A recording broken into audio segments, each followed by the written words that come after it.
I've not heard a word from anybody. Well, it was Okay. 40 minutes in and I'm like, wow, they're done. Yeah.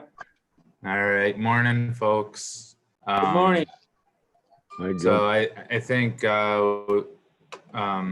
most of the groups here, I don't see Jerry at this point. Looks like everyone else is here. And it's 8:01 and we're live online. So we'll get started and call the meeting to order.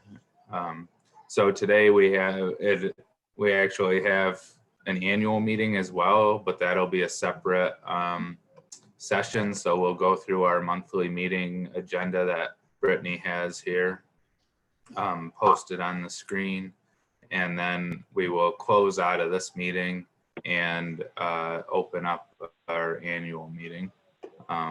So with that, first thing would be Executive Director's report.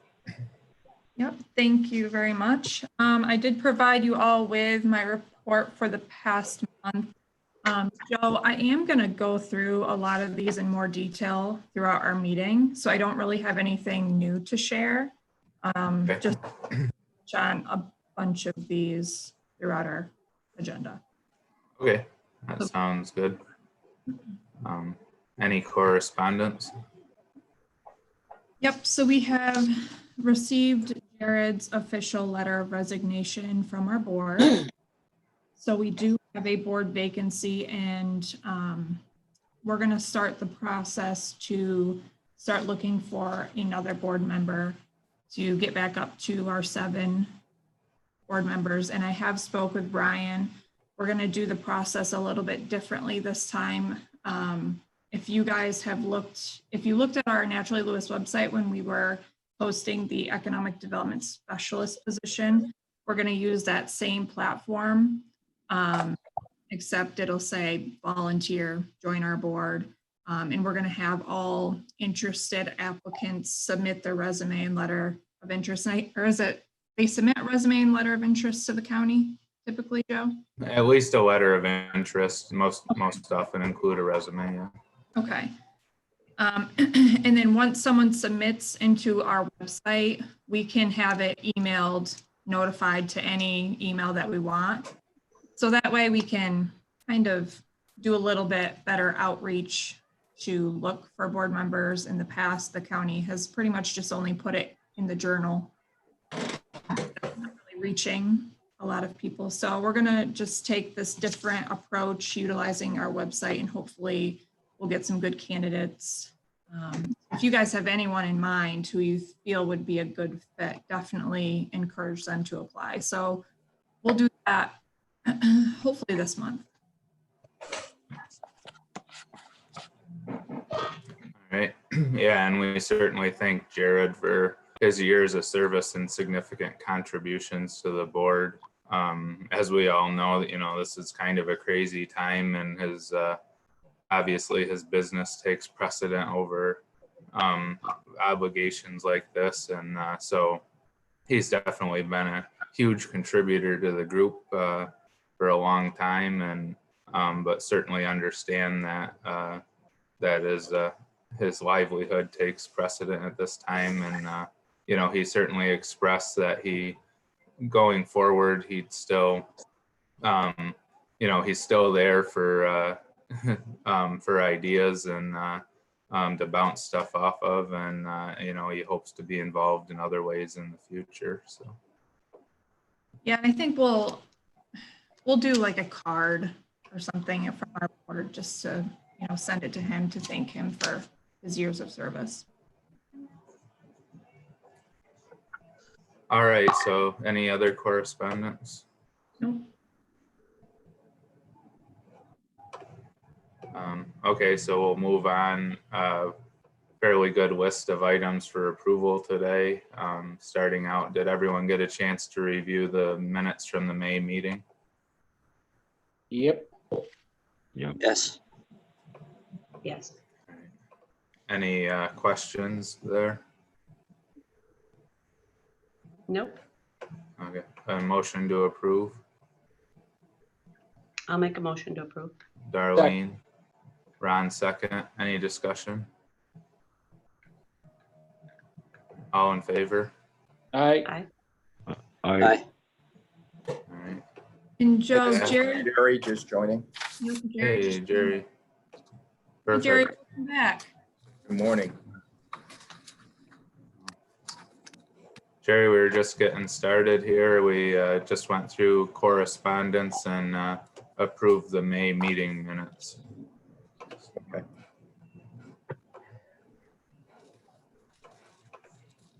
All right, was there anything else, Brittany, or, Nope, not for. okay. Nope. All right, the finances were also, well, I guess first of all, before the financial report is the finance committee met on May 19th and notes from that committee meeting were shared. Any questions there? Tom, any follow-up comments from that? We spent quite a bit of time reviewing the health insurance and retirement plan, but I don't know if there's anything particular. I mean, I make comments as we go along on some of the other things, but those two items were probably what we spent the most time on. Okay. All right.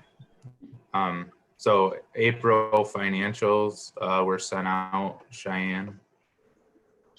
Yeah, not anything too surprising. Still working to get some things cleaned up from our property transactions over the course of the year. So you'll see other income line and project expenses on the profit and loss are a little bit up from what we typically see on a month-to-month basis. That's just the Lions Falls Mill project and the Climax building and the last of the HDK transaction getting really solidified where we want everything to go on the books. I've been working with Bowers on that. So we're going to be fine by the end of the year.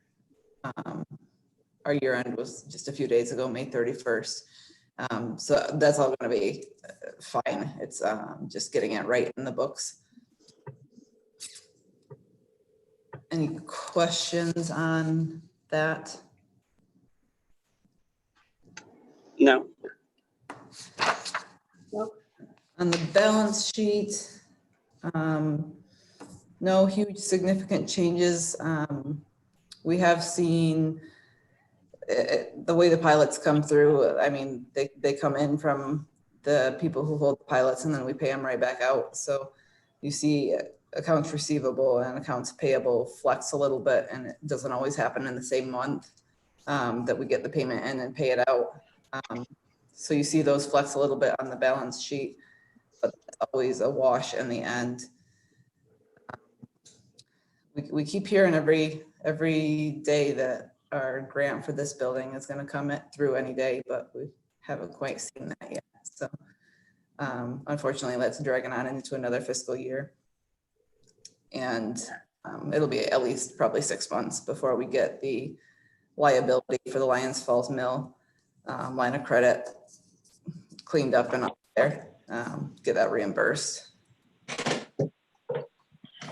Any questions on the balance sheet? No. No. No. Okay, so do we have a motion to approve the April financials? I'll make it. So moved. Ron, I'll Tom it. second. Was that Tom? Okay. Yes. Any discussion? All in favor? Aye. Aye. Aye. Aye. Aye. All right, motion carries. Thank you. Okay, US Light Energy. Yep, so we provided you all with a couple of assignment of agreements. So essentially, in layman's terms, the US Light Denmark project, they're essentially selling the project to another LLC that they also own, called the Carthage Solar Fund, which is under Solitude Solar. Again, all the same people, just different LLCs. So all of the pilot agreements, everything that was originally placed with US Light needs to be assigned to this new entity. And in our pilot agreements, it states that if something like this were to happen, we do need board approval. So Kevin, I don't know if you want to add anything to that. Kevin has looked at these agreements a couple of times, so he's reviewed them and made a couple of comments and changes, but they should be good to go. So again, this project will just now be called Carthage Solar Fund rather than the US Light Denmark project. So essentially, I'm sorry to interrupt. The only significant change that I made was to add into the the consent, estoppel, subordination, non-disturbance, and attornment agreement, that I added a paragraph in there to make crystal clear that the IDA is not personally responsible for any of the debt that's been incurred on this project. That the IDA's ownership was simply in place to allow the pilot to be created. So I kind of watch for that in documents, because we are in the ownership chain. I don't want any personal liability to be directed towards the IDA. So that's been added in there, and I'm satisfied with the document. thanks, Kevin. We're essentially looking for a motion to approve the assignment of agreements from US Light to the Carthage Solar Fund, LLC.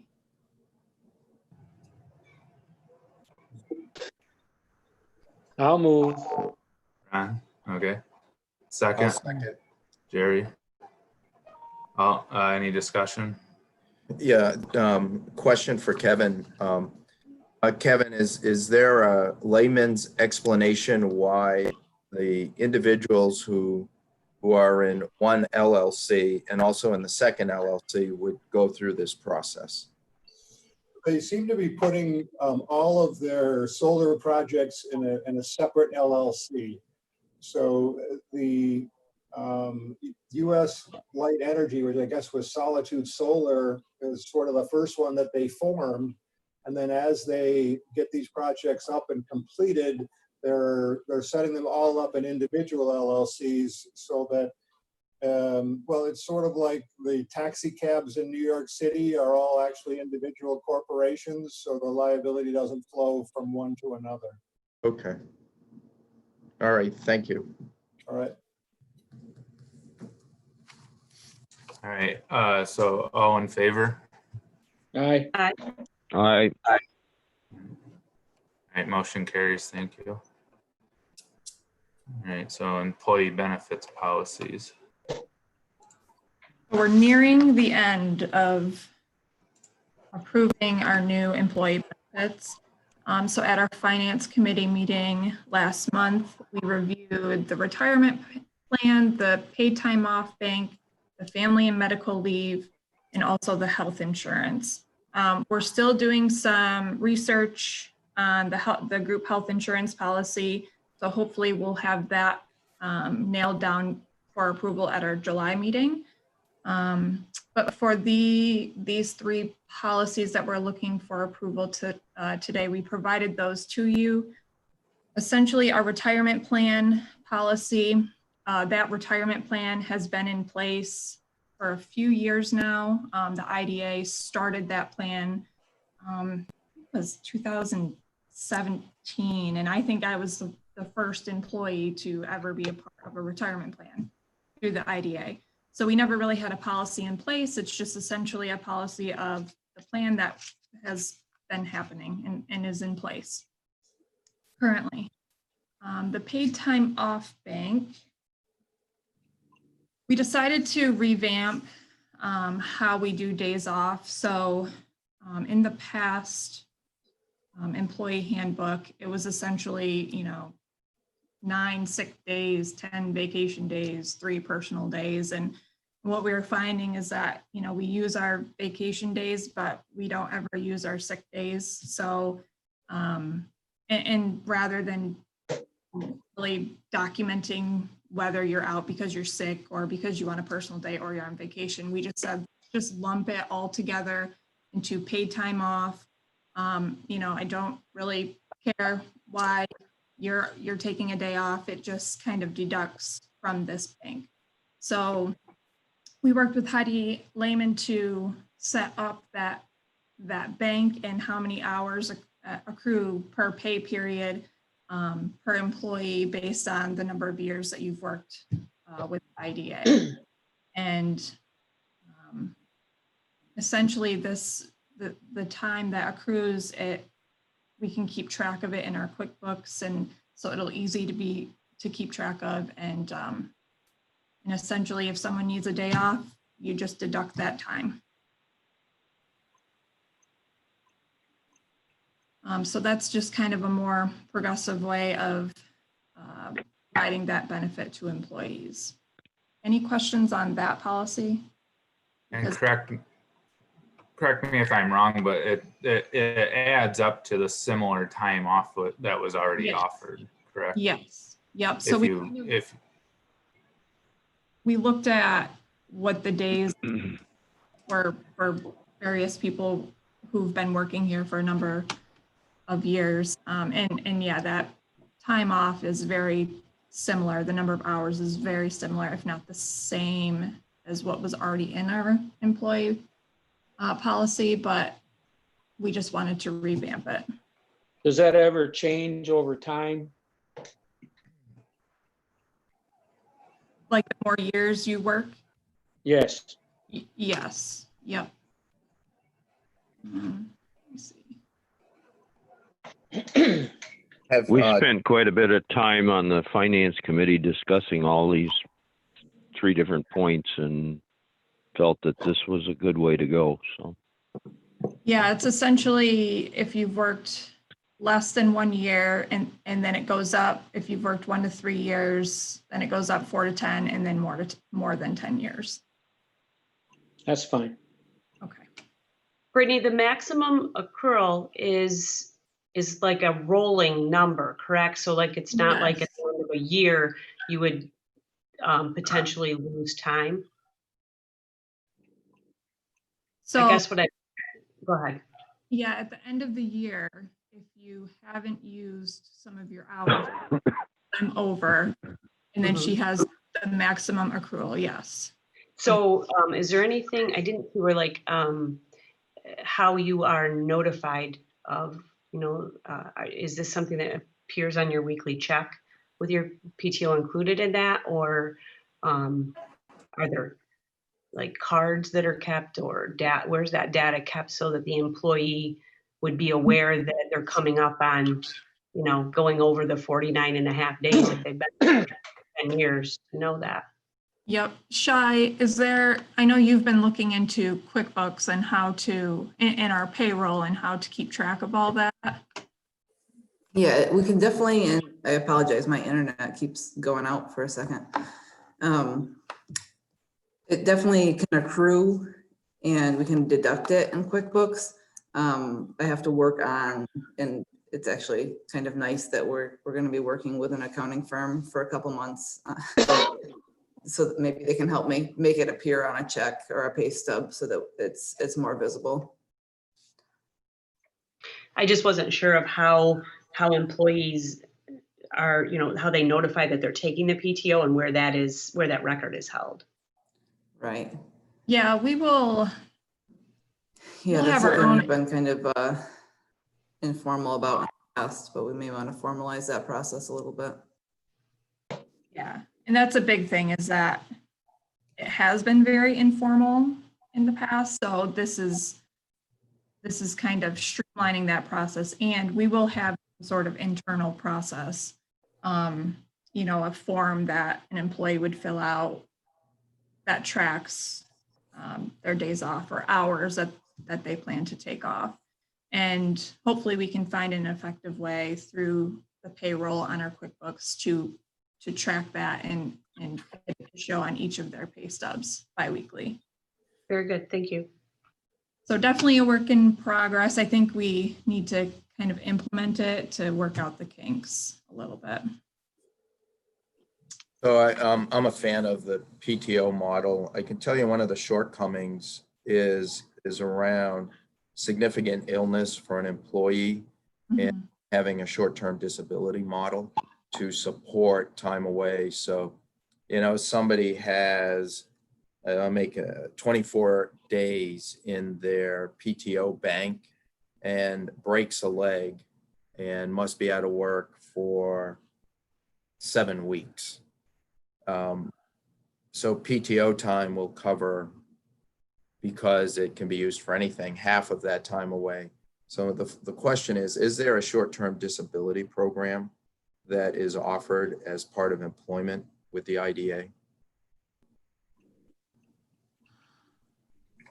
There is, and I think we approved the update to that one maybe last month or the month before. So that's the backstop in the event a significant life occurrence occurred for the employee with a limited PTO bank. So is that fair to make that statement? Yes. Okay.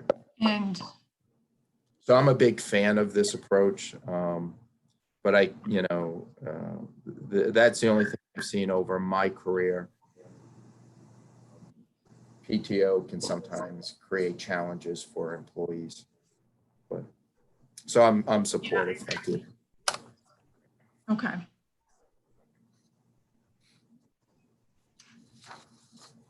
Yeah, and it's been, I must say, it's kind of hard to keep track of all of these paid time off and PTO. So we've been very grateful for Heidi, who's an expert in HR, to help us with this process.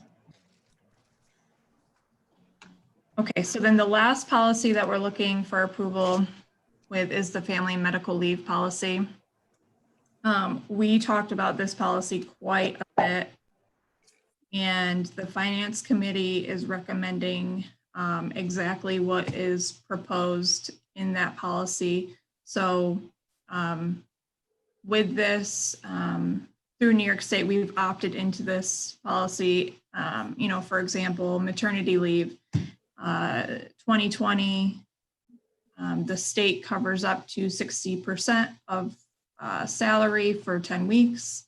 And then the IDA would cover the additional 40%.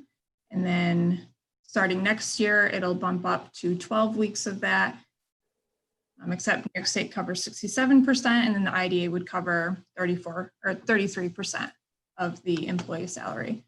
So the finance committee has recommended that, with maternity leave, anything like that, that the IDA would cover up to that full amount. So 10 weeks this year, and then 12 weeks moving forward, which is very generous. And I know Shai and myself were very grateful for the committee, recommending that much time off, especially for maternity.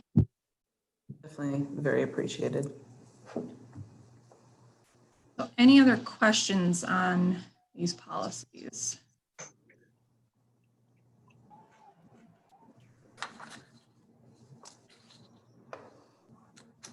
So we're looking for approval of these 3 policies, and then again, we will bring the health insurance policy hopefully next month for approval. We'll nail that down. Sorry. Oh, sorry. A question on the last one, Joe. Yeah. On the paid family leave, the 60-40 split time allocations you reviewed, that's only for maternity, but for other paid family leave, it's unpaid time or time accumulated in the PTO bank. Is that correct?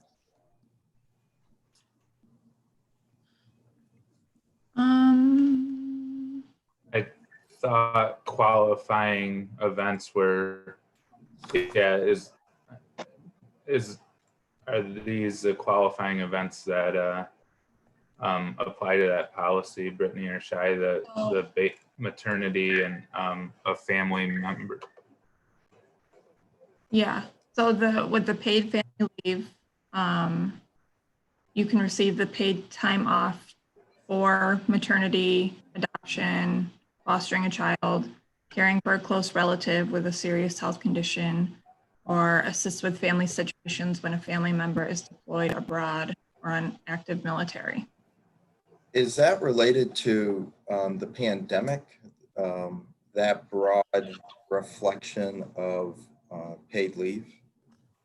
And then are we then taking that and creating a leave policy that will carry that forward? That part was not a reflection. There was some verbiage, and I'm trying to remember and locate it quickly. There was some verbiage that Heidi had added in one of the policies related to pandemic, given the most recent guidance she was receiving. And also advising us against having anybody be required to take PTO before they receive compensation for from the IDA for these leave situations, because she felt that was going to be allowable. I'm trying to put my. Yeah, so I'm looking at page 1 under basic leave entitlements. Is it required by DOL or some other governmental entity that all 4 of these things must be included in a family and medical leave policy? Yes. Okay, and is that related primarily, is that new as a result of COVID-19, you know, the CARES Act? No, that's strictly the FMLA language from New York State. 12 weeks of it. So I'm just going to pick one. I mean, we have 600 plus employees here, and I don't think basic leave entitlement, FMLA, requires covered employers to provide up to 12 weeks. Oh, okay, it's 12 weeks of unpaid job protected leave. Right. So So there's it's layers. unpaid to it. time. Right. FMLA requires that certain amount of unpaid leave. Right. And then paid family leave, which certain entities are required to opt into. Others have the option. And the IDA a few years ago did opt into paid family leave. That requires that a certain amount of that time is covered by a paid family leave policy. So That's a 60-40 split. right. Yes. So when I go on, Brittany and I have been contributing to that through our payroll deductions. And then that policy will cover 60% of my pay when I'm out. And then stepping up to 67% next year.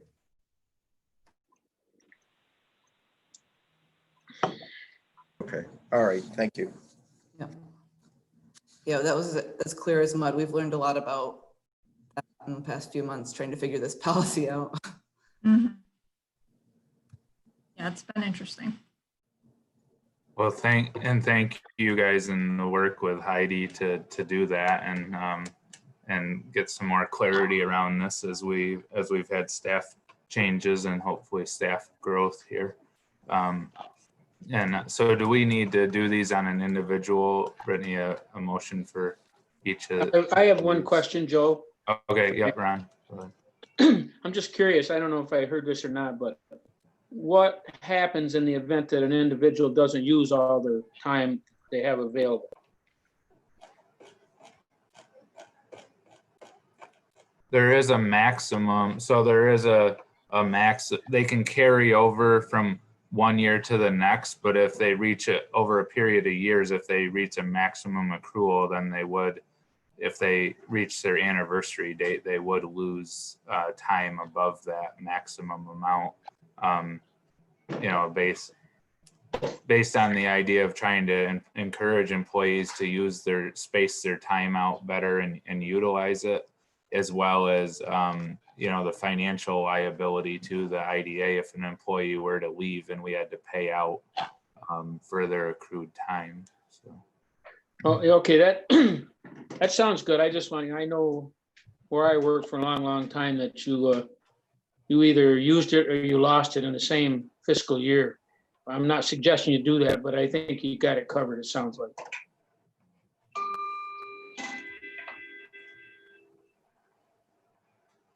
That was raised in Jerry's point as well regarding if it's a major medical event that goes beyond what the maximum allowable accrual is we have a short-term disability policy to as a more significant backstop to an event like that.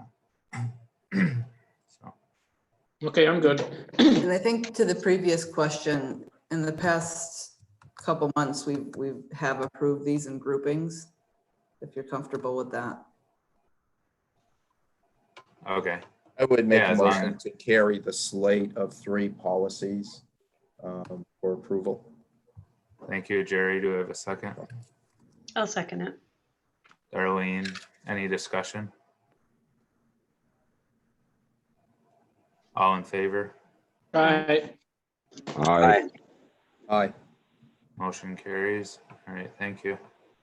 The micro enterprise grants.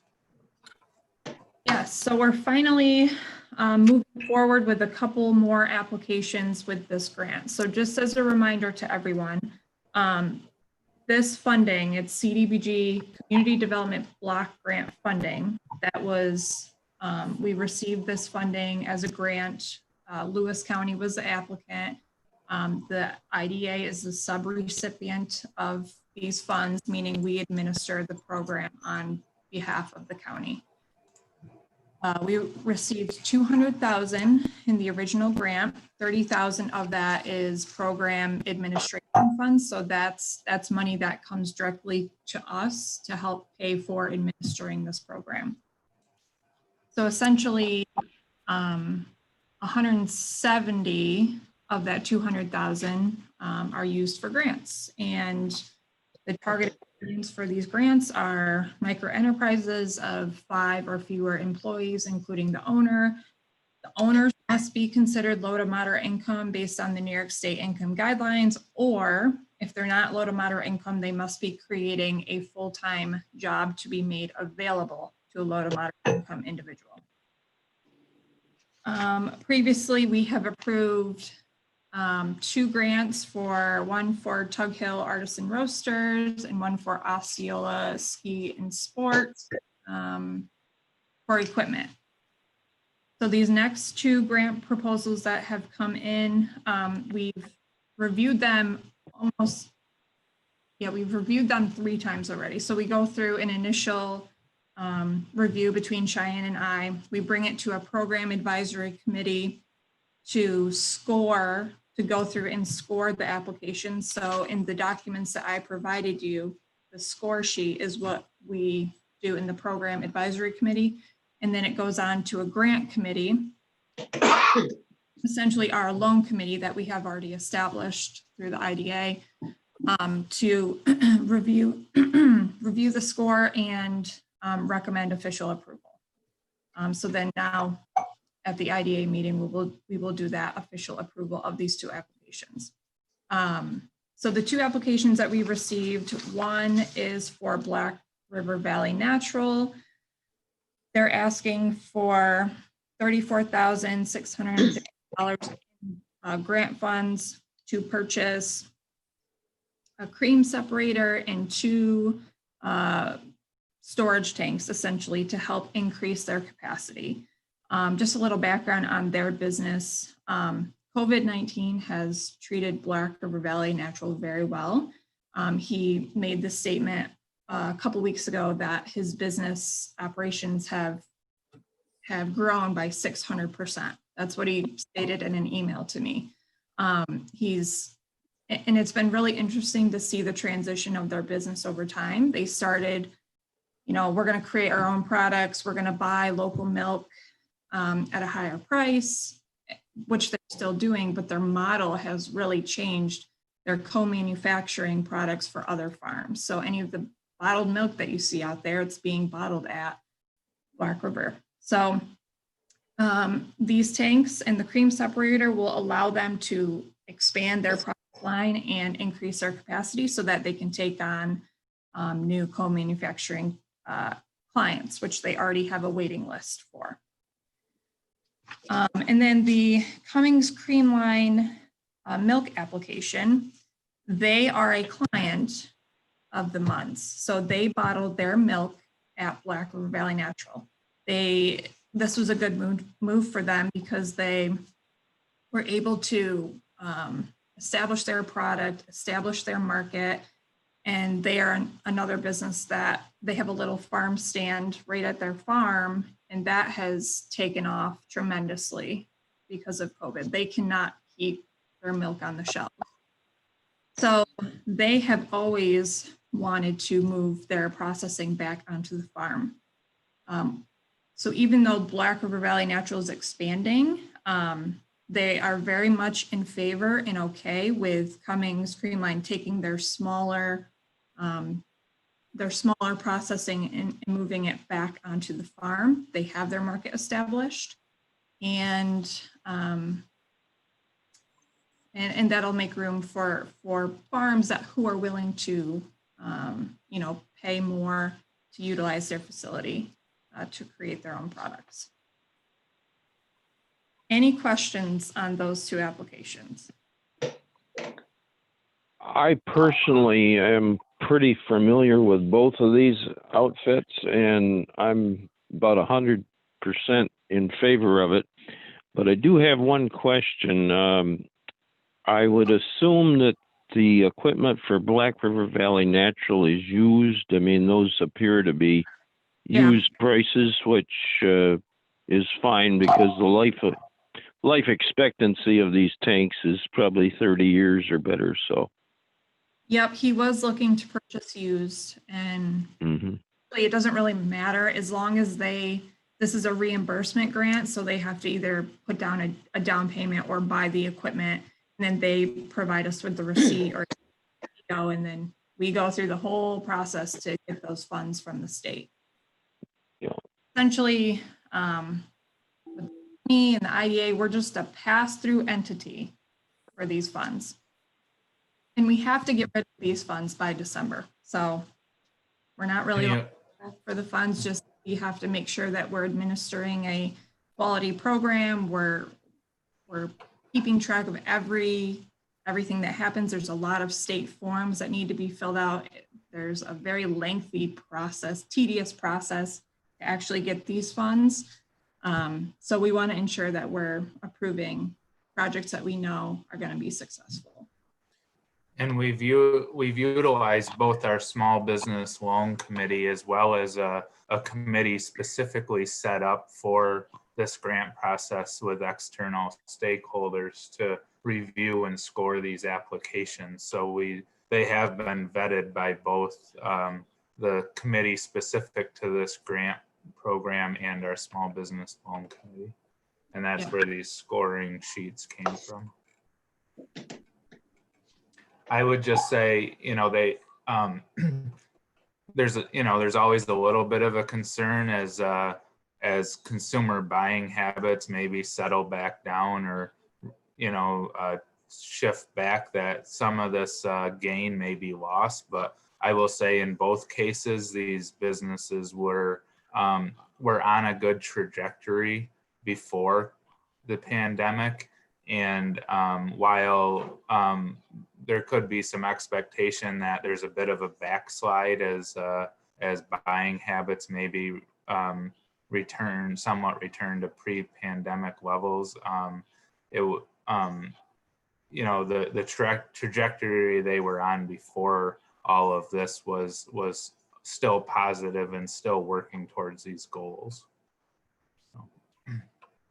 I have a question not directly related to the grant applications, but these two companies and other companies that are working with Black River Valley. Are any of them considering, or maybe already have in place, and I'm just not aware, home deliveries? Is that anything that's ever been discussed? So another project that Black River Valley Natural took on is they actually have taken over the North Star Food Hub, which is a not-for-profit that was established. Patty Ritchie put forth some funding to create this food hub in Jefferson County.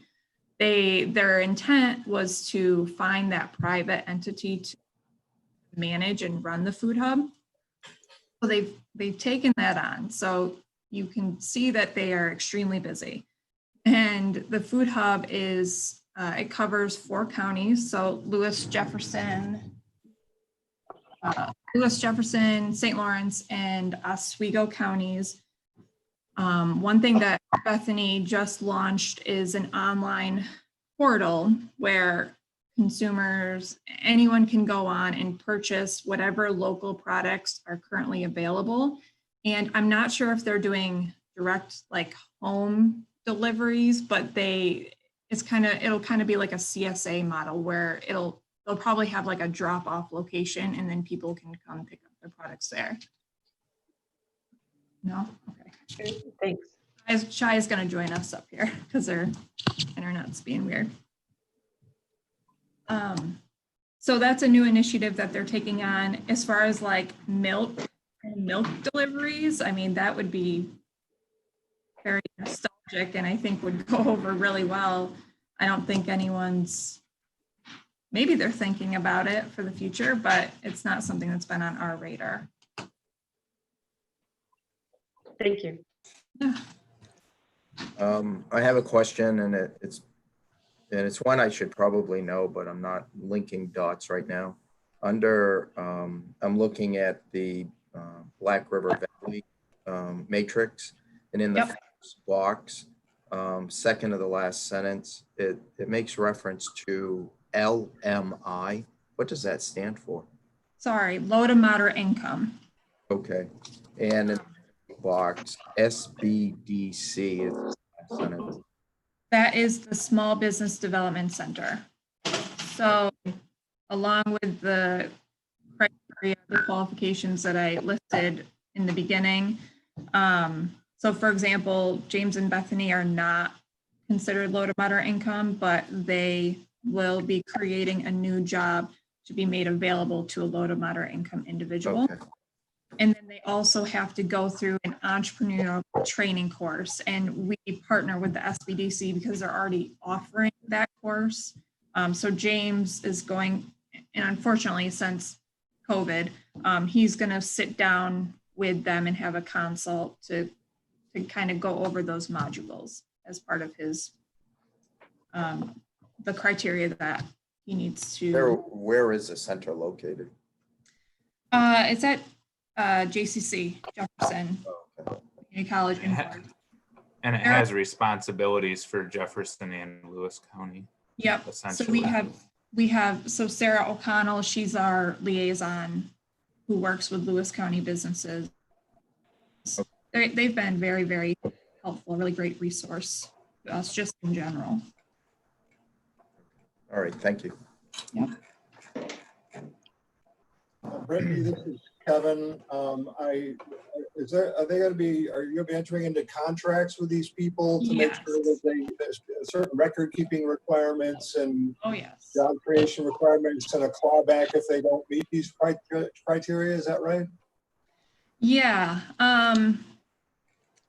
So what we'll do is after the meeting, upon approval, we'll send them an approval letter. They then have to enter into a contract with the IDA. And yeah, if they honestly, I've asked the question to the state, if they don't meet these requirements, will they ask for the money back? And there's been very few cases where that's happened. So it's just a matter of, making sure that we are doing our due diligence to really vet the applications and make sure that, we wouldn't bring an application to the table if we didn't know that they could be successful.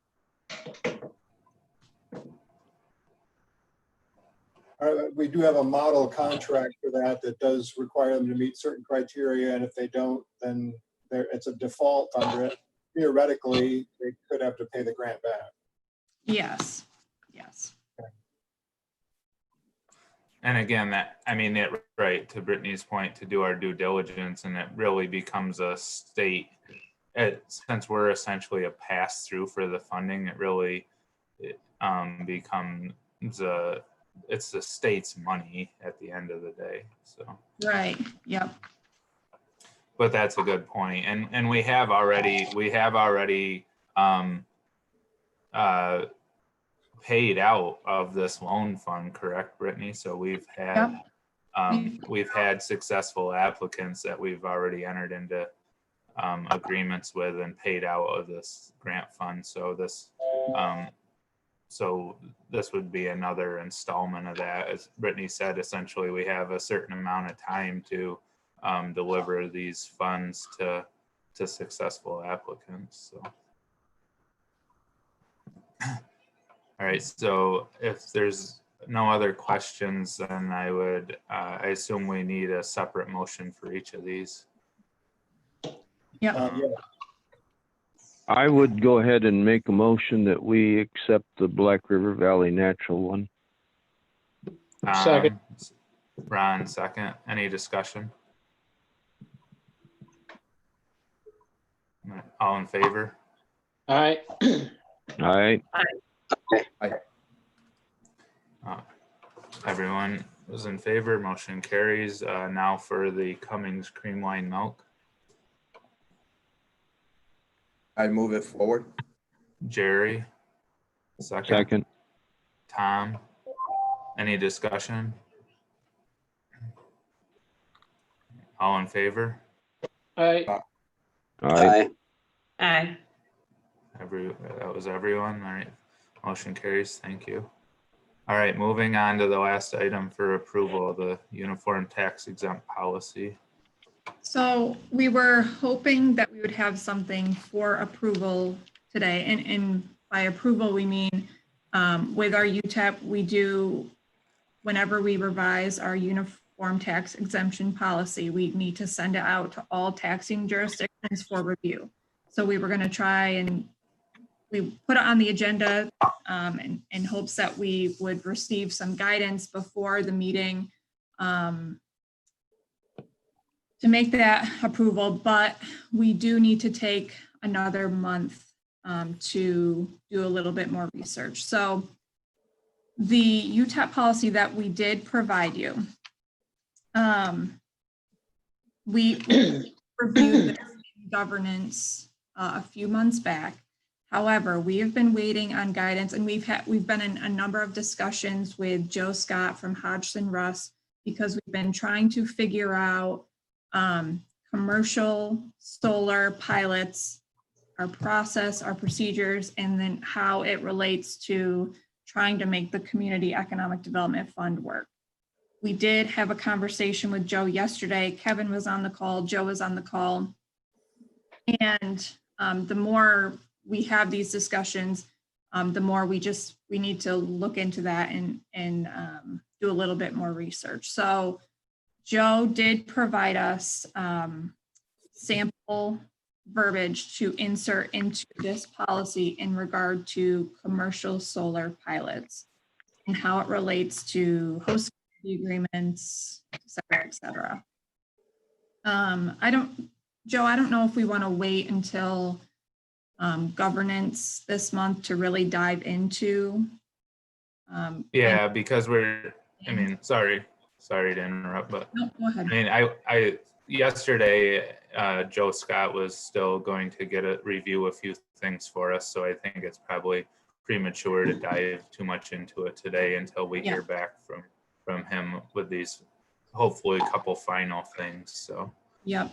So what he's reviewing is a couple years ago, we implemented a solar policy that relates to community solar projects. So these 5 megawatt or less projects, US Light in Denmark is a community solar project. We've had a separate policy in place that talks about the pilot, but we're receiving guidance. Any terms that have to do with the pilot should be directly in our Utep.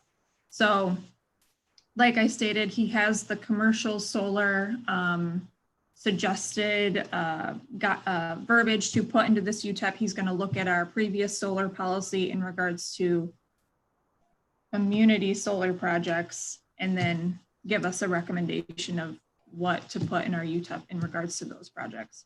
So hopefully before governance, he said he'd get something to us within the week.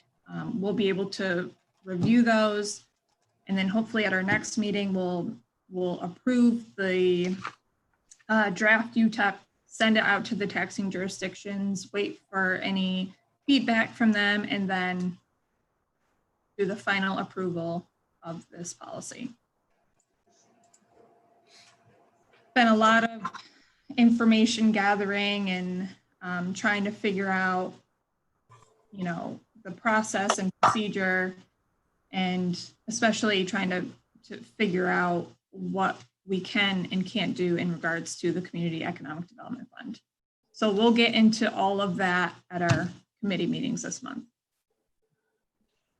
And just on the governance committee, I did, I think last month we had slated that for the third Thursday as usual, which would be that June 18th, but that falls on the same day as our audit. So I did push that out. Just so everybody's aware, if you already had it in your calendar. I didn't hear that, Shai. The governance committee for this month is going to be on the 25th instead of the 18th, just in case it was already in your calendar. Okay. Yeah, and that's on the bottom of the agenda that was emailed out as well. Yeah, if and you get reference an that. updated meeting invite on that too. Okay, so moving on, some updates on other related projects. Yep, we have, let's see, we have just a few updates to discuss with you all. COVID-19, it's been an ongoing roller coaster, and we're just trying to deal with what the state is throwing at us, and you know, fielding questions from businesses. Can I open? Can I not open? It's been very frustrating for many businesses. And then some businesses are finding the silver lining in all of this. So we're really just helping to navigate those who are in need, helping them navigate through this process. Past week or so, it's been pretty quiet. When the state started to come out with more of their guidance and the sample templates on their website, you know, that was very promising to our businesses, and it's been very helpful. One initiative that we have been working on, the county had leftover CDBG funds, about $10,000 worth, that we decided to create Reboot LC kits, gloves, masks, sanitizer, vinyl stickers for floors and window decals, reiterating, you know, social distancing. We created an online form to have businesses fill out, and then we will bring those kits to the businesses who are in need. We had a discussion yesterday with the county, with Ryan and Ian, one of our legislators, about, and we brought in a real estate agent, about a marketing campaign to initiate and to really market Lewis County as a great place for relocation after COVID. So, you know, we're talking about, like, you know, a breath of fresh air campaign, or they were saying, come here to play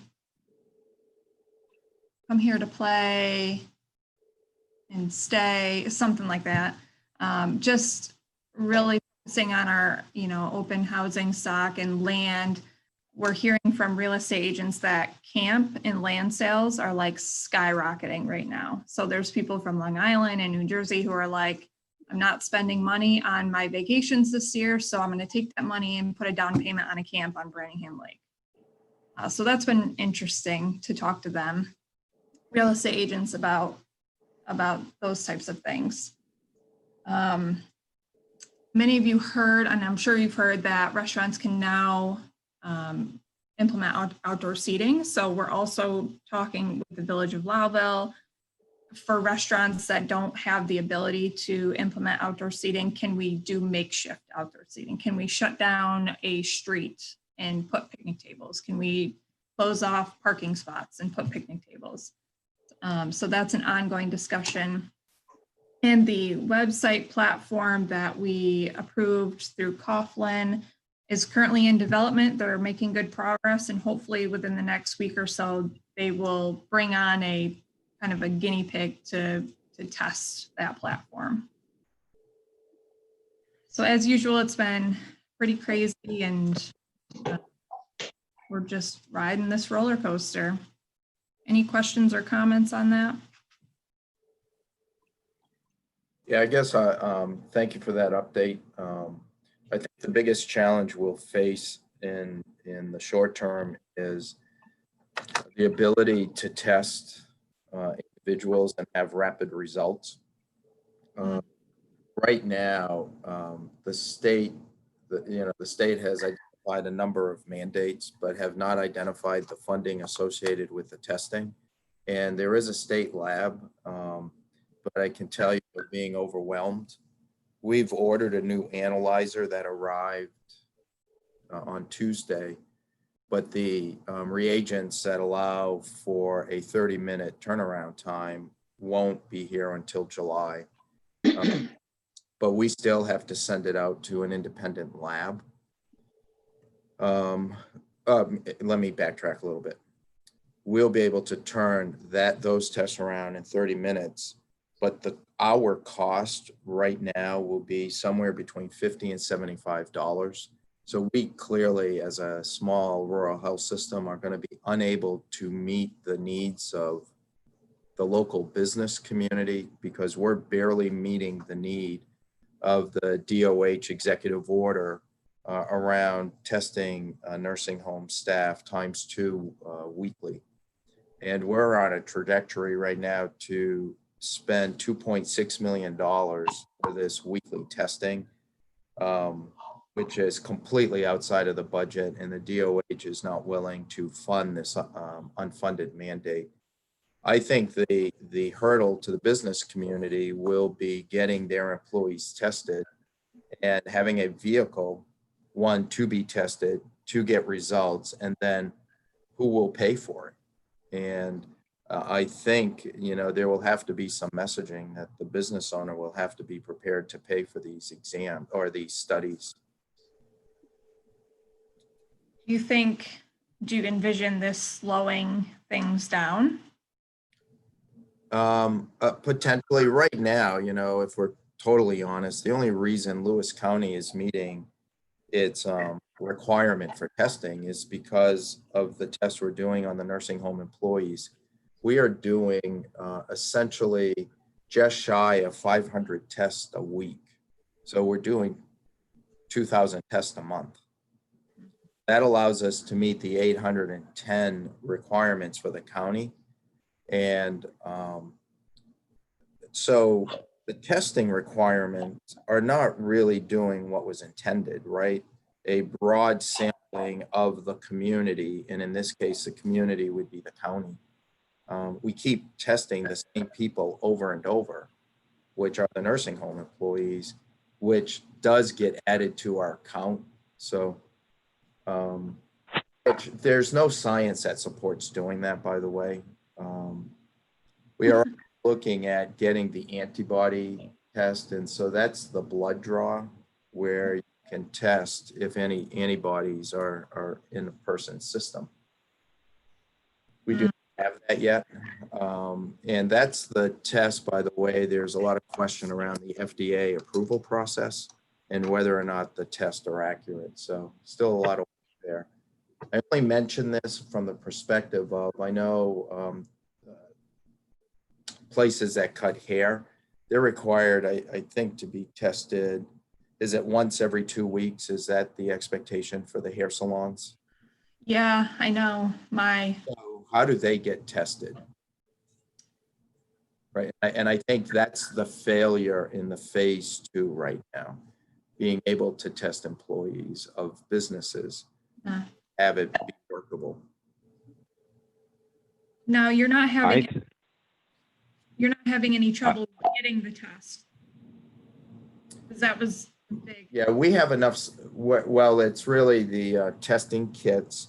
And right now, we've been able to, between our own established supply chain and the DOH providing us test kits for the employees of the nursing home.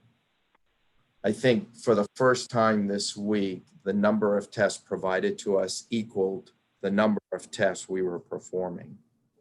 And we are able to meet the needs associated with COVID testing, surgical cases, inpatient and observation admissions, and the emergency department. We're able to meet those needs right now.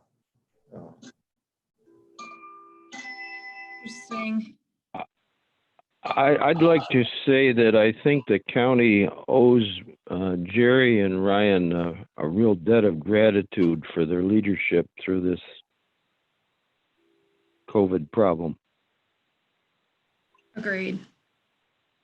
I think everyone's been doing a fantastic job at, you know, being transparent with the community and getting information out. And it's just been a very trying time. And absolutely, you guys have done an amazing job. Well, a lot of people have worked hard. So now I think for it to move the way it needs to be effective, I think at this point, the DOH and the administration is truly engaged in a degree of CYA. And if we can get past the politics of it and really establish a sound testing program that is both driven by science and accessible, then I think we will navigate any potential peaks. Because if you look at the Spanish flu, there were 2 significant peaks after the first peak. And we are having 2 events that will test us. You know, a week or so ago, we had the Memorial Day weekend, and an unscientific observational view showed me that I'm not sure mask protocol and social distancing were respected the way they should have been. And it'll take about 2 to 2.5 weeks to determine if we're going to have an increase of cases in Lewis County. And then in a month or 3 weeks, we're going to have 4th of July. And so that'll be another place where, you know, we could see an increase.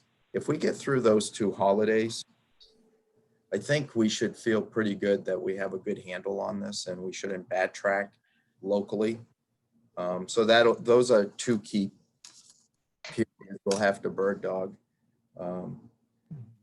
But I think right now it's affordable testing and access to testing that are probably our 2 biggest challenges in support of our local economy. There's a 3rd event, Jerry. Tony Harper's bar is opening today. Wear your mask and drink through a straw. There you go. All right. Thanks for that update, Jerry. Yeah, we really appreciate that background, Jerry. And again, yeah, on behalf of everyone, thanks for all of this. All right, so if there's nothing else on there, we should keep moving along here. And a few project updates. Yep, update on line sale. We're continuing to work through that process. We've had a number of interested parties in the property. We just actually had a new development this past week of an interested company, which could really have a cool impact on Southern Lewis County. So we're working on, I'm hoping this month to get out an RFP for that property. I really just want to, get it out to the media, get it out to our state membership, and see what comes from that RFP. We'll also provide it to the interested parties. And, because we are an IDA, we have to go through that bidding process if we want to sell that property. And it'll be a good process, a good learning process for us as well, because we've never done an RFP to sell a piece of property. I don't believe. No, the Harrisville property was really, the Harrisville property was really one of our first kind of forays into this property exchange on this scale, I think. And that one had all those loose ends and legal ties that had to be worked through to make it happen. So that was a little different. And this one, I mean, just the amount of interest we've had makes it kind of exciting to see who can put the best proposal forward for both the purchase price, job creation, all of that stuff. So it's exciting for sure. Yep. And Cheyenne has been slowly working away at the substation and the easement agreement with Twin Rivers, having a little bit of trouble getting in touch with Twin Rivers, but we'll keep working on that. And with Shai's upcoming maternity, it might be something that we kind of have to put a little bit on the back burner. And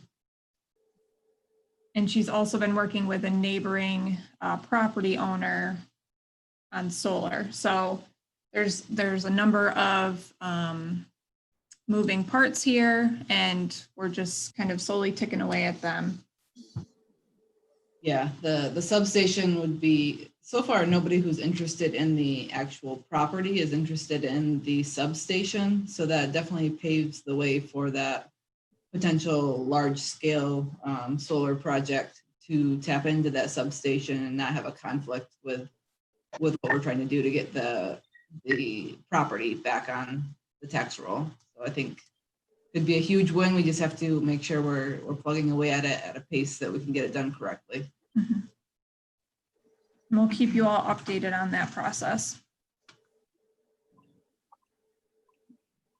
Great to see the interest in it, and you know, it really should allow us to find the best long-term solution that Right. you know, is a win-win for everybody. So. Yep, absolutely. I'll have Shai jump into Duke Energy and a new solar application we've just received for a pilot. Yes, Duke Energy. We've involved the taxing jurisdictions on kind of the negotiation on that one. Making sure that they're comfortable with the pilot payment that we negotiated. They wanted to see a little higher. They're still kind of between the taxing jurisdictions, working through how that allocation should happen. At the same time as we're trying to figure out our Utep update and how to accomplish getting some money into the Community Economic Development Fund project, hopefully.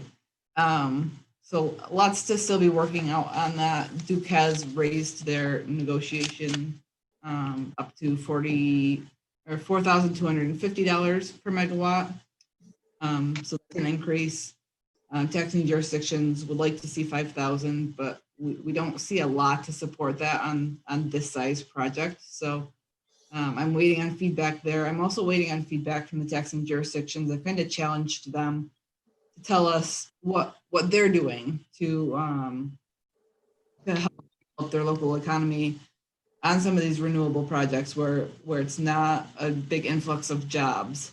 So how are they using the money or planning to use the money to develop the economy in their area? I think we need to start asking people to think about that a little bit more. So more to come on that. We'll keep plugging away. That one's not really slated to be built until 2022. So as much as the developer has wanted to push that forward, it's not a huge hurry to get it done. We have had new applications just this past week for a solar project on the East Road in the town of Denmark, kind of right where 410 and the East Road come together, right outside of Casterland. It's technically 2.25 megawatt projects. They're keeping them separate because they're on separate lots and separate connection with National Grid. So it's actually pilots, very small community solar. They've submitted their applications and their application fee. And I just gave them some feedback yesterday on what might be missing or need to be modified in their applications before we can call it complete and move it over to the Finance Committee. But I do expect that one will be in front of the Finance Committee this month.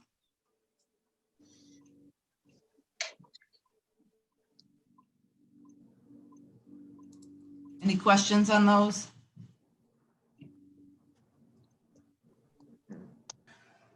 All right, thank you for all the work on that stuff. Definitely, I know it's a lot of different parties to deal with, and trying to navigate and bring everyone together. So definitely appreciated there. So if there's no questions, we'll move on.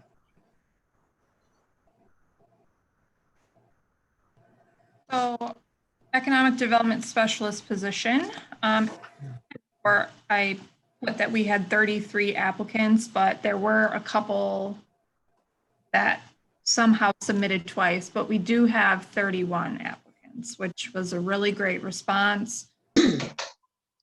Lots of cool experience and backgrounds, and it's going to be really hard to choose. So Cheyenne and we are going to do a very thorough review on Friday of all the resumes and who to bring forward for the first set of interviews. We are utilizing a tool through Christy Nakano. It's kind of a job assessment tool. Shai and I actually took an assessment through Christy, and this is the same assessment that she provides to any of her, like the Leadership Academy or any leadership consultations that she does. And it really showed some really cool things about our interests and how we work together. And it has really shown that Shai and I's interests are at the complete opposite ends of the spectrum, but we have very similar work habits. So, which shows why we work together so well. Applicant, we'll narrow it down to if we have two at the end that we're really just unsure of, it's a really hard decision. These applicants are going to also take this assessment, and it'll show objectively who would be the right fit. I was very worried because I do personally and professionally know, and same with Shai, a lot of these applicants. So we really wanted that objective viewpoint as well. If anyone wants to see the list or look through the resumes, please let me know and we can send them to you. And Joe, I'll send you the packet as well. Yeah, and obviously this is a little different process than we had with the director, since the board was taking on that responsibility. Now we have a director to take the lead on this, but I still would propose that that there's a subcommittee of the board that wants to be involved in going through this with the staff, and that we maybe utilize these resources Brittany and Cheyenne have tapped into, and Brittany to take a first look at all of this, and then bring it to a smaller committee. So we'll be working on that now that the application deadline has passed. So. Absolutely. Any questions on that?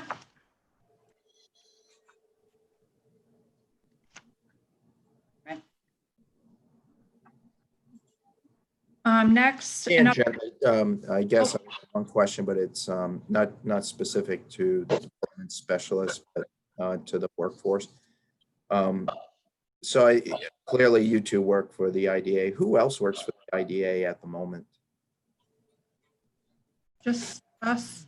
Yeah, I believe Tim is off the payroll now, correct? Yeah, yep. Yeah, so Tim was, had significantly reduced his hours because of some other part-time jobs that he had, and then with everything going on the last few months, that we've ended that. Okay. So And then what about admin support or reception support? Do you still have time there from someone? So we have a contract with the chamber to utilize their admin. Of course, with COVID, everyone's been working from home. But now that we're back into the office, we have plans to utilize Melanie just for some general admin support and, some of the process that we have to go through to bring bills and invoices to Emily Philippe, who's going to be doing our billing and payroll, just general admin, getting the mail. We will be utilizing her more for that. and How many hours? I mean, just because I don't recall, or is it like 20 hours a week or something? It was flexible. I think it was up to 5 to 10 hours a week. And now is really, the chamber has cut her hours even more. So it might help the chamber to keep her on, and if we can help and if she can work for us for some of those hours, I think it would help them out a lot and it would help us out. Right. Okay. And Jerry, just a refresher as well, as last month we approved I'm sorry if it was 3 or 4 month agreement with Kronheiser, Philippe and Lawrence to assist with bookkeeping responsibilities during Cheyenne's maternity leave. So that started as of June 1st, correct, Cheyenne? Yep. Brittany? So Yep. so that's a contracted thing as well, just like our contract with the chamber. So Okay. Thank you. Yep. So last update, we wanted to talk about our new location.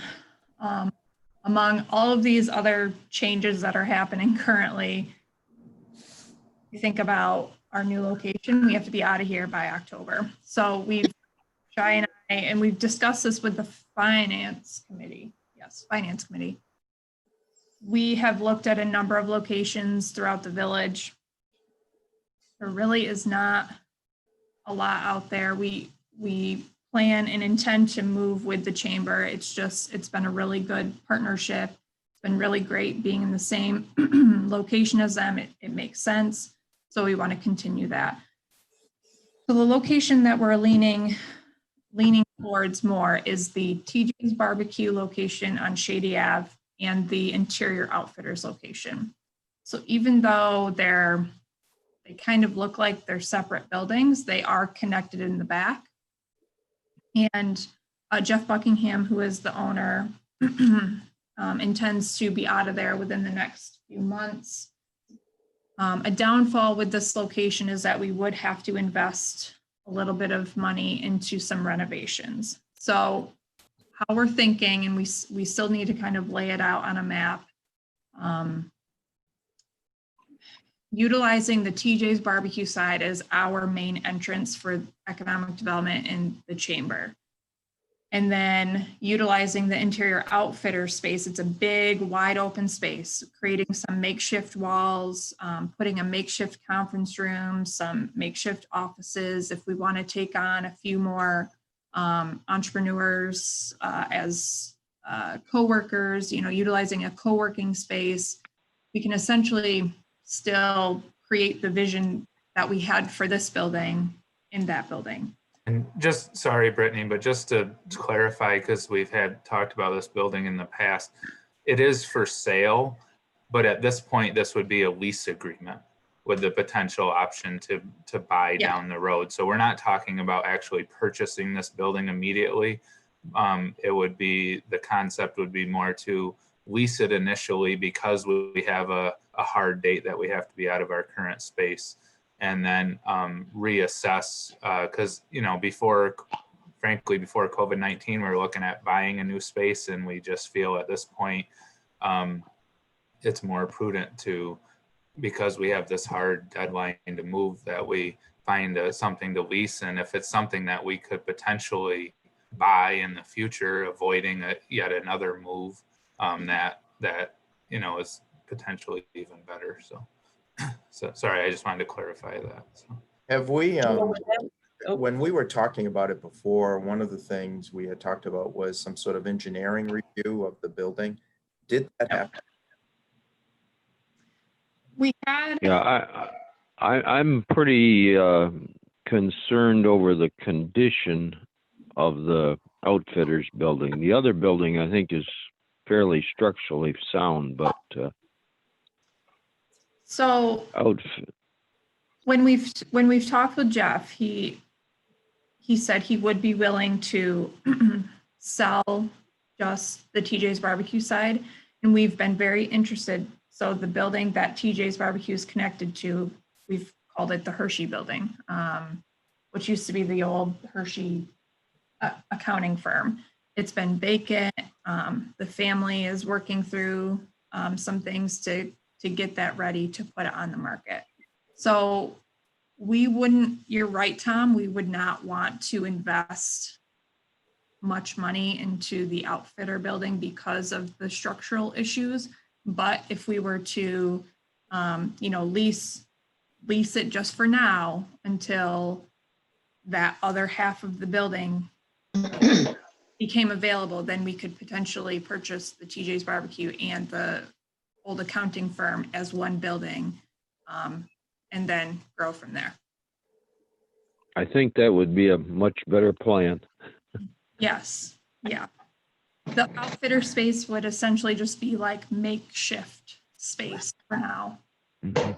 Because the TJ's building, there's no room for a conference room. There's barely room for us. We could make it work, but it would be tight. Brittany, how are Do you have any updated information on the Hershey building of when that might be available? Or That's still tied up in the estate. What we did learn is due to how the estate has been mapped out, they can't lease. Because that was a question too. Can we just lease that? But they can only sell, and they're not prepared. There's some family issues to work through. mm-hmm. Okay. Darlene, do you have a question?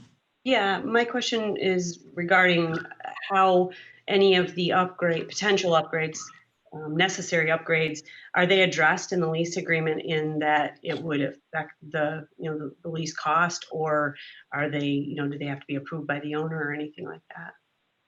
Yeah, they would definitely have to be approved, but at this point, we're really only talking paint, floor, and some potential walls. The walls would have to be approved, but they're pretty open. They're pretty flexible. They would also let us sublet the space. So, we're the tenant, and we would essentially sublet the space to the chamber. And if, the Journal wanted to come with us as well, we would do a sublease with them as well. So, yeah, I guess my question was just regarding like any sort of a negotiation whereby the improvements you make may impact the cost of the lease or not. Yeah, we haven't addressed that in the lease. There's some verbiage around it, but it doesn't give us any kind of credit on those improvements at this time. He's basically where we're at is we can do anything we want, but they're not really interested in being a party to it. But I need to get that over to Kevin anyway, so we can work through that a little bit more. Thank you. So our next step is to get a contractor in there to just get rough estimates to see what to just freshen the space up. And back to Jerry's point, we never did. We had some informal engineering reviews, but I don't believe we ever had a formal report done on that building at the time we were considering purchase of it. So I think, again, that would definitely be important to do, but you know, it's where we stand in terms of our comfort with a lease versus moving forward in the future with buying. And to Tom's point, you know, it is an interesting property than that it's two different buildings that are one property. Meanwhile, the other part of the adjoined building is a separate parcel. So certainly the brick part of the building that is split now into the TJ's Barbecue and the old Hershey accounting firm is a much more structurally sound building than the interior outfitters side. But we will need to, you know, have some discussion on where that plays into things. And just because we lease it certainly doesn't mean we buy it down the road. It's just that, you know, if it does present that option, and the idea of not having to move to a new location yet again is attractive, providing that it makes sense in terms of the price and the structural soundness of it and everything else. So, all right.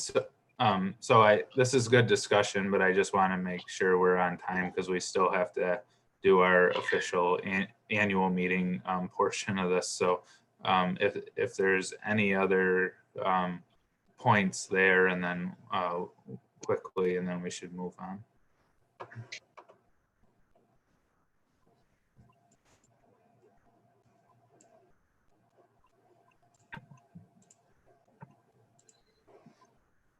All right, I guess we can move on. Was there anything else, Cheyenne, about the governance committee? I mean, you already mentioned the move of the date, and then was there anything else you wanted to add there? No, that was just kind of to remind us that the governance committee will be mainly focused on the solar inclusion or renewable inclusion in the Utep. That'll be kind of our, almost like a meeting on that. I don't mean to throw a fly in the ointment here, but I'm on the governance committee, and right now there's probably a 90% probability I will not be here on the 25th. So I just wanted to let you know. All right, thank you, Jerry. And maybe we can have a doodle poll and see if there is anything that works better at this point. Yeah, we can do that. So, all right, so we'll work through that. Appreciate that update now. So, all right. Anything else for the June board meeting? Nope, we're all set. Thank you, everyone. All right, so what we'll do is we'll take a motion to close this meeting, and then we'll open up our annual meeting. I'll make a motion. Darlene, who was that? Ron, second. Yeah. All right, and all in favor? All right. All right. Aye. So our June board meeting is closed, and now we do have a few points of business to go through in terms of an annual meeting, because this is our June is our month for that. So we'll call the annual meeting to order. All members are present on the call, and Brittany, do you want to? Yes, so first on the agenda is to review our bylaws. We've updated these and we've already reviewed them, but we just need to keep it on our annual meeting agenda. So does anyone have any comments or questions on those bylaws?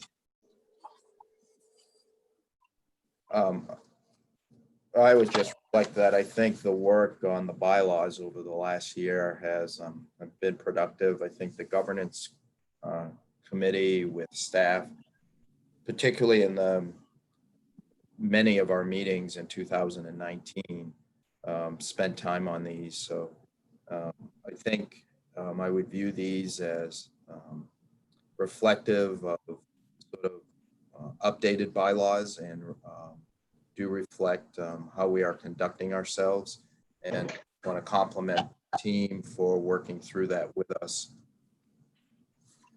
And thank you, Jerry, for pushing us to receive some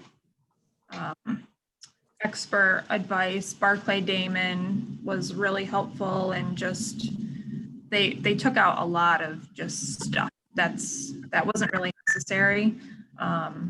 So thank you for pushing us to do that. So Joe, I would move that, do we have to like accept that?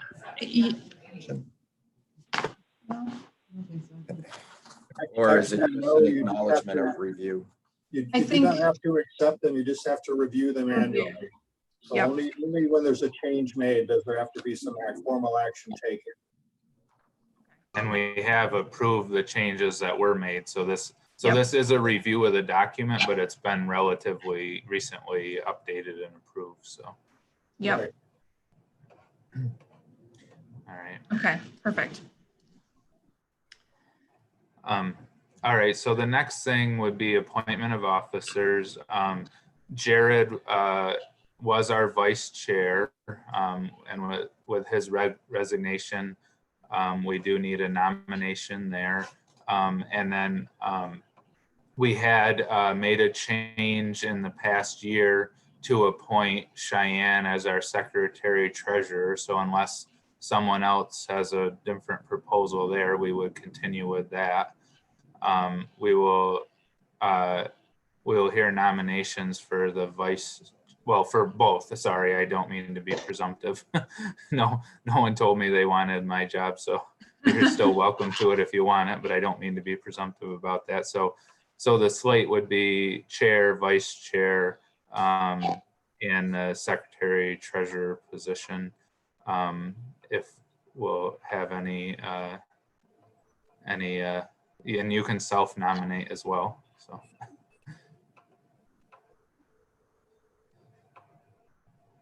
Gagan? All right. Well, Brittany had asked my opinion for the vice, is it vice president or vice chair? Vice chair.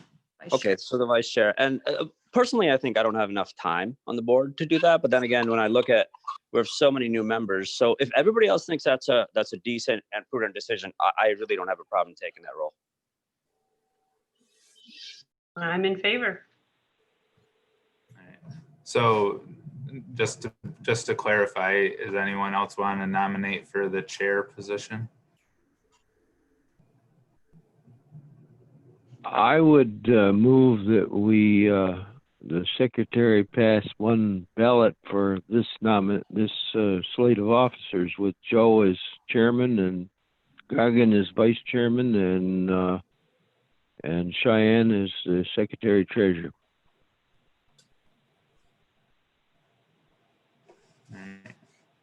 Any others? All right, so Tom has put that forward. So I guess we have a second for that. I'll second it. Ron, any discussion? All in favor? Aye. All right. Aye. Okay. Thank you, everyone. And then the next would be appointment of committees, just to review. And again, we have an opening right now, so getting a new board member on board will may shift, but currently, as it stands, the finance committee is Tom Gillette as chair and Gagan Singh on the committee. The governance committee is Jerry Kerr as chair, Darlene Rousum and Ron Burns. There is an audit committee, which is currently Joe Lawrence and Tom Gillette. And then we have listed on our website an IDA loan review committee, which include Gagan is our board representative and chair of that committee. And then that includes external stakeholders, Kevin Kent, a retired loan officer from Community Bank, Emily Philippe, Cronizer, Lawrence and Philippe CPA, Gerald Hanlon, National Grid, Sean Mosier of Morgan Stanley, and Eric Tupper of AmeriQ. So those are what is currently listed as serving in those committees and on our website. I would propose that we, unless someone has a burning desire to change, that we keep these in line for right now. And then when we review, when we gain a new board member to see where their skill set best fits, if it makes sense to plug them into the openings on the Finance and Audit Committee left by Jared, or if it makes more sense to reshuffle given their skill set. Is there any other thoughts or comments on that?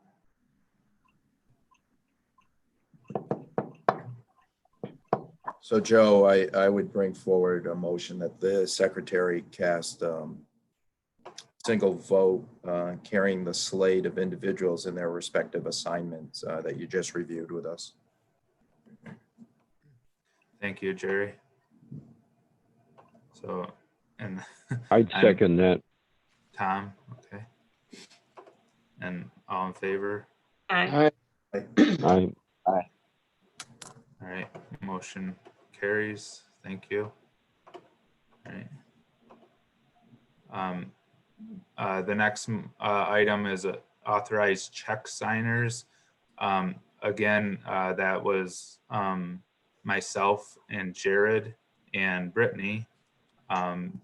With Jared's departure, we would like a second board member to be appointed there. And what that comes down to is, correct me if I'm wrong, I believe the amount is for checks over $5,000 need 2 signatures on them. Yep. And so it's typically been the vice chair. It doesn't necessarily have to be. Availability is important.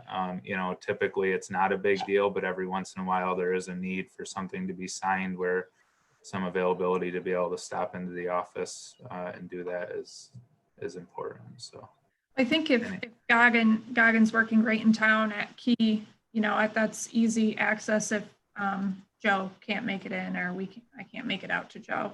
So, yeah. Goggin, thoughts on that? Perfectly fine with it. Okay, so what we'll need to do is our accounts are through Community Bank, so we will need to set up and we'll need to figure it out with the restrictions on businesses and stuff. But at some point we'll have to get Goggin into Community Bank to sign some paperwork and document his signature with the bank to be approved. And we do need a motion from the, we need to show it in our meeting minutes that this was discussed and approved to present to the bank, our meeting minutes where this happened. So I'll make a motion. I'll make the motion that Goggin be approved as an authorized check signer. I'll second it. Darlene motion, Ron second. Any discussion? All in favor? Aye. I, Okay, thank you. So I believe that brings that part of the meeting to an end, and then Brittany had some updates for us. So just for the sake of time, I did add in, just some general vision, purpose, strategy, and a list of all of our current projects. What I can do, I can go through it now, or I can summarize it all in an email. It's completely up to you guys. I know we're at 9:45 almost. How long will it take if you do a verbal review? Less than 10 minutes. If the group is comfortable with that, I think it would allow, I think that's an appropriate verbal discussion at an annual meeting. Yeah. Could get captured as such in the minutes. Okay. Hang on one sec. Let me switch the slide. Okay. So just wanted to take a little bit of time to talk about where we've come from, where we're now, where are we headed, what's our purpose, and then go over just briefly our current project list. So if you think back, think 10 years ago, when we were solely just the IDA and the LCDC, we took part in a couple of projects here and there. We weren't really doing big picture economic development.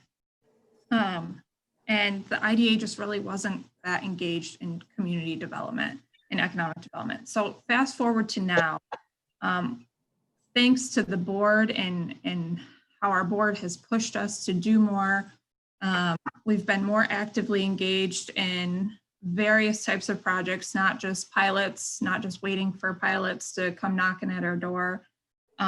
We're engaged in more big picture economic development, and we're working towards building something greater. So if we think back, throughout the past 4 to 5 years, when it comes to Naturally Lewis and what Naturally Lewis means to our community, what it means to economic development, what it means to people on the outside looking in, we've been able to take, the projects that we've started to actively engage in and use Naturally Lewis to really promote what we're doing. We've put ourselves on the map. We've put Lewis County on the map.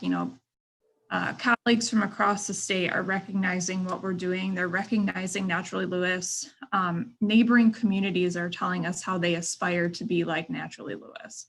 So I think we really have something really great happening. And I also want to touch on the fact that we've had so many transitions and changes since January 1st. I mean, if you think about it, Eric left. We had an interim director. We then, I was promoted into executive director. Cheyenne was promoted as the director of finance and incentives. Tim left, so that then brought our 4 bodies in our office down to 2. COVID-19 hit, which really paused a lot of what we had been working on. It paused essentially our strategic planning process. And in some projects, it's really made us rethink our business community and what the needs truly are and where economic development plays an important role. And those are things that we're going to continue to think about. Shy going on maternity in a few weeks, hopefully around her due date, not any sooner, and hiring a new person. So I just want to reiterate, and of course, transitions within the board, adding Darlene on, losing Jared. So there's just so many changes happening. And this summer is going to be a little bit crazy. And I know that the support that we have from this board has been incredible. So we really appreciate all that you've done for us and for this organization. So now looking forward to where we need to be. We are the IDA looking to, partner a little bit more with the LCDC to work together more effectively. The Naturally Lewis brand as to, more of promoting the reasons why you should live here and work here. And just the discussion yesterday, live in Lewis County where you can own 20 acres, work remotely, live in a small rural community. Lots of opportunities. So we're really focused on those partnerships. We need to focus on the collaboration, communication, connection with all of our partners, and then continue to really focus on these post-COVID-19 strategies. What is our economy going to look like 6 months to a year, 2 years, and how do we most effectively use our tools and our resources through the IDA and the LCDC to truly make an impact on our community. So when we go through all those things, when we try things, this is what we're trying to achieve. This is our purpose. And this is what we've been working towards. These are taken directly from the provocative statement that Christy, we were kind of in mid-strategic planning. So we're championing the growth of a community where people want to live, work, build business, and play. we're focusing on practical and realistic programming. So making sure that we have our policies up to date and our processes up to date as a base, so that we can then think more creatively and know our legal limits of what we can and can't do. We're building bridges, we're making those partnerships that leads to new development for new and existing businesses through all the assets that we have through our organizations and in Lewis County as a whole. Thoughtful risk. I think our board in the past has taken some really thoughtful risks that have really turned out really great for our community. So I think if as a board we can continue to think about how do we take these thoughtful risks, use the resources that we have to truly make an impact on our community, and really advocate for our quality of life, sustainable employment, and just the collaboration among all of our partners. So with that, and this is, to kind of catch Jerry up to speed too, we met with Christy a month ago. It was really bugging me that our strategic plan was kind of cut short, and we decided that we're going to come back together in September when Cheyenne comes back from maternity and really take a good hard look at that strategy. But in the short term, the things that we're focused on throughout the summer is the concept of a Naturally Lewis Business Alliance. So how can we further partner with an organization like the Chamber to have a bigger impact on the business community? We're really focused on connecting businesses to resources. There was that study that was done by JCC that surveyed 400 businesses during COVID and their thoughts and all that.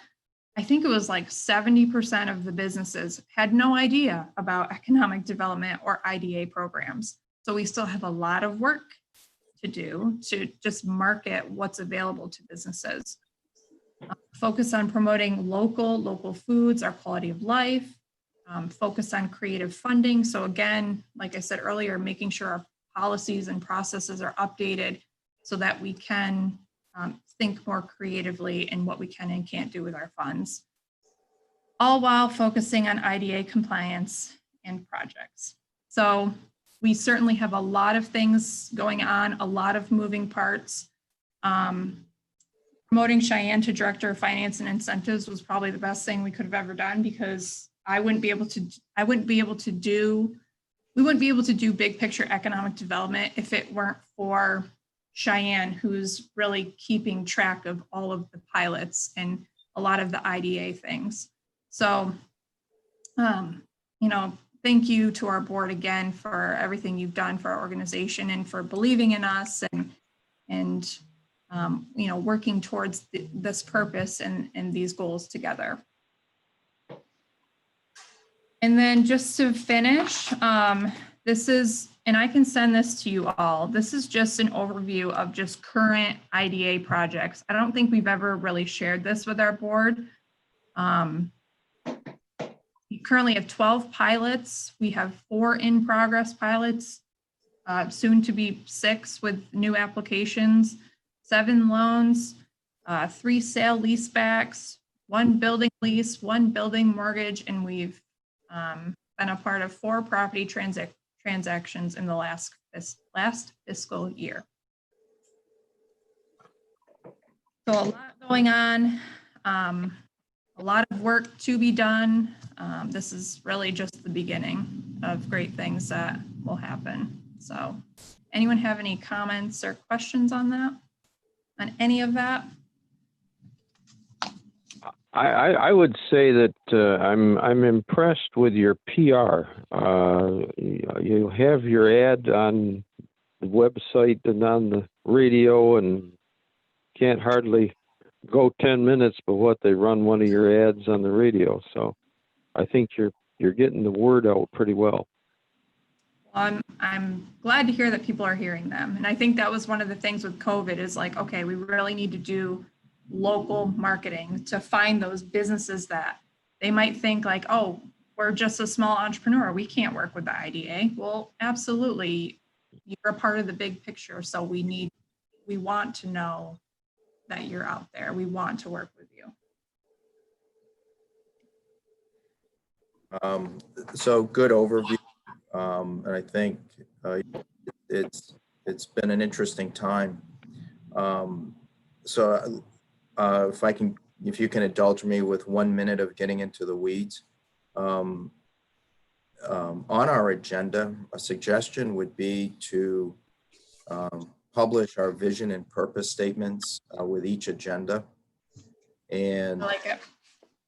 just to help those of us who don't do what you do every day to stay connected. Yep. They like this project review. And perhaps that could be part of every meeting where, because in theory, every month something should change. And it will also allow us to engage in a constructive conversation when the notes are behind, delinquent, or trying to collect. And so Yep. a governance reflection would be, what are we doing to address those? Yep. And the last thing, it might be helpful to provide an update of all of us on the board with our current terms and when our terms expire. And helpful from more of a planning perspective and an ongoing recruitment of board members. Very good points, Jerry. And I sorry to smile a little bit at the end there, but it is interesting with our board that we serve at the leisure of the legislators and we don't actually have term limits. It is a balancing act of having some longevity in board members because it does take a while to get up to speed in the process, while also being able to bring in new ideas. So frankly, that hasn't been much of an issue. We've had turnover on the board, and I can confidently say it's all been positive. It's been because of life-changing events and other reasons that people have had to leave. So everyone in my tenure has left on good terms and positive experiences, but it might be of interest to your point, Jerry, since there aren't necessarily actual terms, maybe as a group exercise, define our goals as board members and where we're at and think about that process. And maybe I think it'd be, however we structure that or what it looks like, I think it may be a worthwhile exercise for the points that you raised there. So, I probably should have known that. We may want to consider bringing forward that question to the Board of Legislators. It's not like we're the Supreme Court and it's a lifetime appointment. No, absolutely not. But there's also, it's, 2 and 3 years are not unusual for board appointments. And there's a thoughtfulness that all of us individually and us collectively as a board goes through when you are at a beginning and at an end. And so and then to get that reappointment by the Board of Legislators, if we want to serve second and third terms, to me, that just seems like a logical thing to do. So that may be something that governance tackles and brings back to the full board for deliberation. Yeah, that sounds good, Jerry. I think it's a very fair point and a good step forward. Again, it hasn't necessarily been an issue in the past for all the reasons, life event type of reasons, but I think it's a very, very helpful and would help us plan. Yeah, I have to say, I was at an IDA training meeting and I met a board president from another county who had been on their board longer than I've been alive. It was that was as much as I like doing this, it kind of was a moment of I don't think that that's a healthy thing for any board. So, but, Yeah, those are great points, Jerry. We appreciate your experience, all of your board experience that you bring. I was looking forward to being on there forever, but all right. Well, you know, we could bring forward a specific motion for the lifetime appointment of Gagan. How's that sound? Like So I it. got a second on that.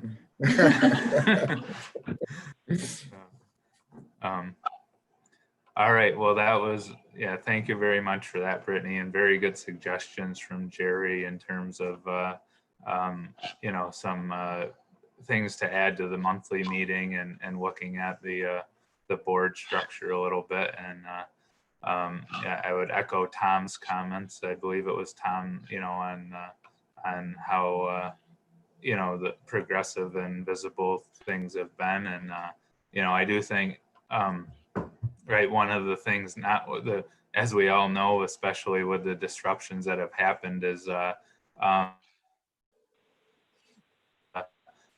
reactionary and survival mode back to the getting, you know, actual economic development projects on the ground, as we were, you know, really focused on, and have had this little blip in the radar. But I'm fully confident we will do that very successfully and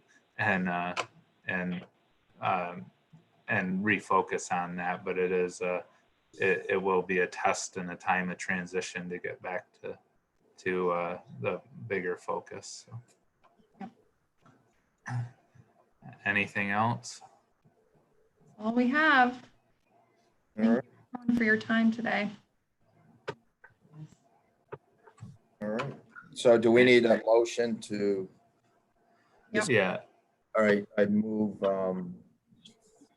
move that the meeting end and that we've accomplished the agenda for the annual meeting. Thank you, Jerry. A second. I'll second that. Okay. Any discussion? All in favor? Aye. Aye. Everyone's in favor. Thank you again, everyone. It's great to see everyone, even over the computer screen. And you know, hopefully we'll start getting back to some in-person stuff if we can do it safely. And appreciate everyone's time. And you know, I think also I would just say to end here is that you know, we have a network of support and resources here too. So anyone in the group that in their other responsibilities and functions, if this group can serve as any help to you, keep us in mind. So, all right. Thank you, everyone. Thank Take you. care. Bye. Thank you.